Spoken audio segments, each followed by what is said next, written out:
मोदी जी से किसी ने पूछा इंटरव्यू में, भाई केजरीवाल तो कह रहा है आपके पास ना कोई सबूत है, ना कोई रिकवरी है, कोई चवन्नी नहीं मिली। तो मोदी जी कहते हैं केजरीवाल अनुभवी चोर है इसलिए सबूत नहीं मिला। तो पूरे देश के सामने मोदी जी ने कबूल किया कि कोई सबूत नहीं है इस पूरे केस में। पूरे देश के सामने मोदी जी ने कबूल किया उनके पास इस केस में कोई सबूत नहीं है। नमस्कार, आप देख रहे हैं प्राइम एशिया टीवी। मैं परमवीर सिंह बाठ आप सबका स्वागत करता हूं। आज आम आदमी पार्टी के कौमी कन्वीनर और दिल्ली के मुख्यमंत्री श्री अरविंद केजरीवाल से बात करेंगे। समय बहुत कम है, कुछ सीमित सवाल ही हो पाएंगे। इलेक्शन के बाद, चुनाव के बाद दोबारा लंबी बातचीत होगी। केजरीवाल जी, स्वागत है आपका। नमस्कार। केजरीवाल जी, नेशनल पॉलिटिक्स की ओर जाने से पहले 2 दिन पहले देश के गृह मंत्री अमित शाह जी पंजाब आए। उन्होंने कहा कि 4 जून के बाद जब चुनाव के रिजल्ट आएंगे, नतीजे आएंगे, पंजाब भगवंत मान सरकार के दिन सीमित रह जाएंगे, सरकार चली जाएगी। हम इस बारे में आपसे पूछना चाहते हैं, क्या सचमुच सरकार चलेगी? 92 MLA हैं हमारे पास। कैसे जाएगी? मतलब आज तक भारत के 75 साल आज़ादी के बाद से 75 साल के इतिहास में कभी किसी गृह मंत्री ने किसी राज्य में आके ऐसे खुली धमकी नहीं दी वहाँ के लोगों को। अमित शाह जी 3 करोड़ पंजाबियों को चैलेंज करके धमकी देके, खुलेआम धमकी देके चले गए कि जो तुम लोगों ने, पंजाबियों ने सरकार चुनी है, इसको मैं 4 जून के बाद बर्खास्त कर दूंगा और तुम्हारे चुने हुए मुख्यमंत्री को हटा दूंगा। खुली धमकी देके जा रहे हैं। कैसे हटाएंगे? 92 117 में से 92 MLA हैं। उनको डराएंगे, धमकाएंगे, ED भेजेंगे, CBI भेजेंगे, कितने पैसे देंगे उनको? तो मैं उनको कहना चाहता हूँ, अमित शाह जी को, पंजाबियों का दिल बहुत बड़ा होता है जी। प्यार से मांग लेते, 1 आध सीट दे देते। ठीक है जी। धमकी मत दो पंजाबियों को। ये सारे पंजाबी उठ के इस बार आपको चुनाव में दिखाएंगे कि आपकी धमकी के बदले में वो कैसे। और दूसरी चीज़ मैंने अंदर से पता किया क्यों दी उन्होंने जी। वो जो फ्री बिजली हम दे रहे हैं ना, उससे बौखलाए हैं बुरी तरह से। वो कह रहे हैं दिल्ली में भी राष्ट्रपति शासन लगा देंगे, पंजाब की सरकार भी गिरा देंगे, फ्री बिजली बंद करेंगे। वो पंजाब के लोग फ्री बिजली को बहुत पसंद कर रहे हैं। तो जब आप वोट डालने जाओ, आप देख लेना, अगर आपने कमल का बटन दबाया, आपकी फ्री बिजली बंद हो जाएगी। 12 साल पहले 2012 नवंबर में जब आम आदमी पार्टी अस्तित्व में आई थी, भ्रष्टाचार के खिलाफ आई थी। अब भ्रष्टाचार के बड़े बड़े आरोप लग रहे हैं। 4 दिन रह गए, आपने वापस जेल जाना है। थोड़ा सा डर तो लगता ही होगा ना? नहीं, बिल्कुल नहीं। मुझे फ़ख्र है कि मैं जेल जा रहा हूँ। इल्ज़ाम भगत सिंह, सुभाष चंद्र बोस, जवाहरलाल नेहरू, गांधी जी, जितने स्वतंत्र, अशफाक उल्ला खान, जितने स्वतंत्रता सेनानी थे, वो देश आज़ाद कराने के लिए जेल गए थे। मैं देश बचाने के लिए जेल जा रहा हूँ। 1.5 साल से मनीष सिसोदिया जेल में है। क्यों है? भ्रष्टाचार किया इसलिए नहीं है। मनीष सिसोदिया ने शानदार गरीबों के लिए स्कूल बनाए, मोदी जी नहीं बना सकते, इसलिए मनीष सिसोदिया को पकड़ के जेल में डाल दिया। सतेंद्र जैन जेल में क्यों है? भ्रष्टाचार किया इसलिए नहीं है। सतेंद्र जैन ने शानदार मोहल्ला क्लिनिक बनाए, गरीबों का सारा इलाज मुफ्त कर दिया, मोदी जी नहीं कर सकते, इसलिए पकड़ के जेल में डाल दिया। मैंने कोई भ्रष्टाचार किया है इसलिए नहीं जेल में गया। मैंने लोगों की बिजली फ्री कर दी, मैंने लोगों के स्कूल बनवा दिए, अस्पताल बनवा दिए, मोहल्ला क्लिनिक बना दिए, पानी का इंतजाम कर दिया, सड़कें ठीक कर दी। मोदी जी ये सब नहीं कर सकते, तो केजरीवाल को पकड़ के जेल में डाल दो।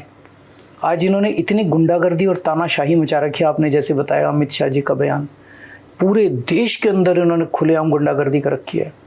मैं उसके खिलाफ आवाज़ उठाता हूँ। मेरी आवाज़ बंद करना चाहते हैं। इस तानाशाही के खिलाफ जितनी बुलंद आवाज़ आम आदमी पार्टी उठा रही है, कोई नहीं उठा रहा। मैं उनको कहना चाहता हूँ, मैं भगत सिंह का चेला हूँ। भगत सिंह फांसी पे लटक गए थे, मेरे को ये जेल भेज रहे हैं। फ़ख्र है मुझे कि मैं जेल जा रहा हूँ अपने देश के लिए, अपने देश को बचाने के लिए। मुझे फांसी पे लटका दो, पूरी ज़िंदगी जेल डाल दो, मेरी आवाज़ नहीं रोक सकते। केजरीवाल को झुका नहीं सकते, केजरीवाल को तोड़ नहीं सकते। इस देश के लिए जान कुर्बान है। वो तो 100 करोड़ रुपए का कहते हैं कि 100 करोड़ रुपया इधर उधर कर लिया जी। हमारे 10 रुपए जेब में हो तो हम टटोलते रहते हैं। 100 करोड़ कहाँ गया? कहाँ गया? एग्जैक्टली 100 करोड़ कहाँ गया? अच्छा, ये सवाल हो गया। 100 करोड़ कहाँ गया? मैं तो कहीं तो होगा। मैं यही, इन्होंने इतनी 500 रेड मार ली, चारों तरफ ढूंढ लिया, कहीं कोई चवन्नी नहीं मिली। 100 करोड़ रुपए अगर हम रिश्वत लेते, वो कहीं पे कैश मिलता, कहीं बैंक में मिलता, कहीं ज्वेलरी मिलती, कहीं लैंड मिलती, कहीं कुछ खुद ही मानते हैं कुछ नहीं मिला। और अभी थोड़े दिन पहले मोदी जी से किसी ने पूछा इंटरव्यू में, भाई केजरीवाल तो कह रहा है आपके पास ना कोई सबूत है, ना कोई रिकवरी है, कोई चवन्नी नहीं मिली। तो मोदी जी कहते हैं केजरीवाल अनुभवी चोर है इसलिए सबूत नहीं मिला। तो पूरे देश के सामने मोदी जी ने कबूल किया कि कोई सबूत नहीं है इस पूरे केस में। पूरे देश के सामने मोदी जी ने कबूल किया उनके पास इस केस में कोई सबूत नहीं है।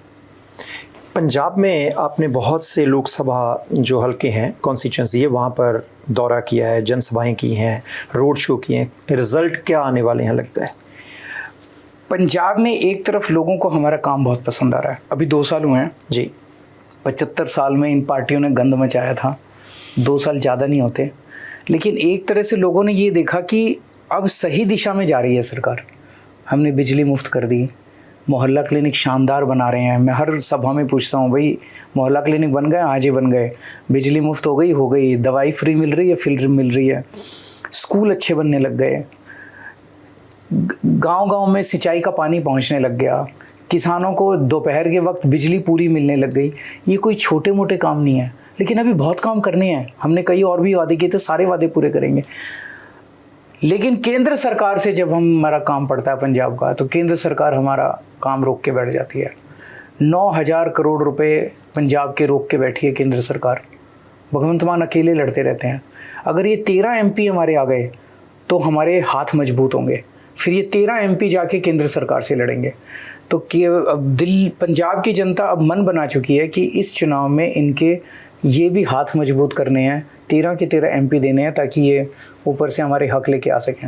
केजरीवाल जी, प्रधानमंत्री जी पिछले दिन आए पंजाब में और उन्होंने सीधे एक इल्ज़ाम लगाया कि पंजाब सरकार जो है वो आपसे पूछ के चलती है। भगवंत मान जी जेल में जाके आपसे पूछते थे कि भाई क्या करना है। तो क्या ऐसा ही है जब पंजाब की सरकार अपने आप चलती है? जी, मैं भगवंत मान को अपना छोटा भाई मानता हूँ, वो मुझे अपना बड़ा भाई मानते हैं, बहुत प्यार है। अगर भाई जेल जाएगा तो दूसरा भाई जेल में मिलने नहीं आएगा? आएगा ना? आएगा। तो पूरे महीने में 2 बार मिलने आए जी। तो वो कहते हैं मेरे से पूछिए। मैं उनको कहना चाहता हूँ मोदी जी को कि मोदी जी आप तो सारे काम अडानी से पूछ के करते हो।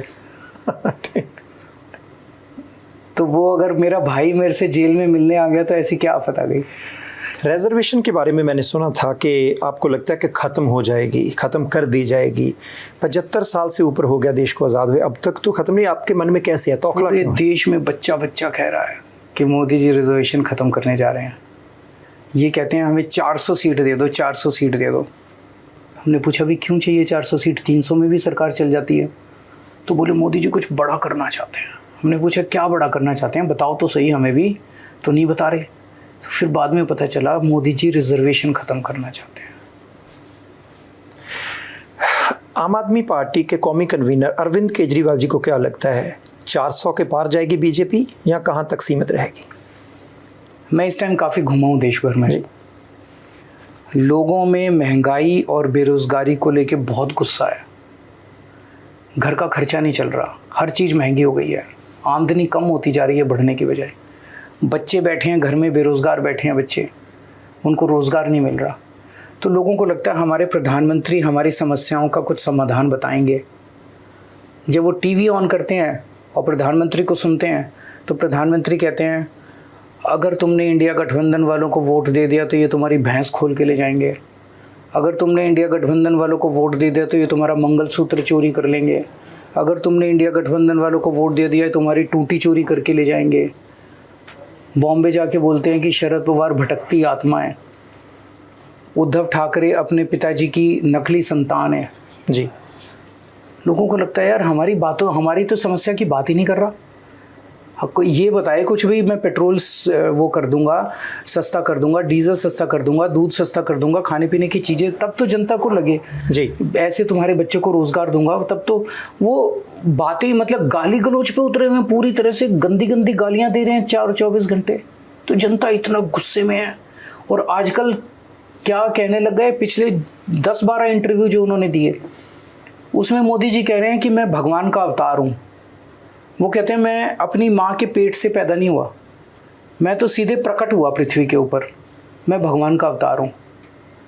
जिस आदमी को इतना अहंकार हो जाए कि मैं भगवान हूँ, फिर तो बड़ा मुश्किल हो जाएगा। वो संबित पात्रा जी जो हैं, उनकी पार्टी के प्रवक्ता, वो कहते हैं कि भगवान जगन्नाथ मोदी जी के भक्त है। नड्डा जी का बयान आया है कि मोदी जी देवताओं के देवता हैं। ये हो क्या रहा है? मतलब ये इस देश के लोगों को तब भेड़ बकरी समझने लग गए, अपने आप को भगवान समझने लग गए। तो जनता बहुत गुस्से में है। इतना अहंकार जनता बर्दाश्त नहीं करती। केजरीवाल जी, चुनाव के बाद जब भी समय मिला, और मैं हाँ जी, आरएसएस से पूछना चाहता हूँ, क्या वो भी मानते हैं कि मोदी जी भगवान के अवतार हैं? और मैं जनता से पूछना चाहता हूँ, क्या आप भी मानते हो कि मोदी जी भगवान के अवतार हैं? चलते चलते बस एक बात, पंजाब में गठबंधन नहीं है, बाकी सारे देश में गठबंधन है कांग्रेस के साथ, इसकी ज़रूरत क्यों पड़ी? इसका इसलिए क्योंकि जहाँ जहाँ बीजेपी फाइट में है जी, बीजेपी के खिलाफ हमें एक कैंडिडेट खड़ा करना था। बीजेपी की तानाशाही और भ्रष्टाचार खत्म करने के लिए, बीजेपी को हराने के लिए। पंजाब में बीजेपी नहीं है, तो इसीलिए हम दोनों अलग अलग लड़ रहे हैं। शुक्रिया जी, बहुत थैंक यू जी। सो आज समय कुछ कम था। अरविंद केजरीवाल, आम आदमी पार्टी के कौमी कन्वीनर, मुख्यमंत्री दिल्ली, उनसे 10 मिनट का समय मिला था। हमने 11 से 12 मिनट लिए। बहुत से सवाल हैं जो अभी करने बाकी हैं। कभी 400 सीटों पर चुनाव लड़ा था आम आदमी पार्टी ने, इस बार सिर्फ 22 सीटों पर चुनाव लड़े हैं। और भी बहुत से सवाल थे जो करने वाले थे, लेकिन जब कभी खुला समय मिलेगा तो उन सारे सवालों के उत्तर इनसे लेने की कोशिश हम करेंगे। आज बस इतना ही। परमवीर सिंह बाठ को दीजिए आज्ञा। देखते रहने प्राइम एशिया टीवी, ਤੁਹਾਡਾ ਆਪਣਾ ਤੁਹਾਡੇ ਲਈ।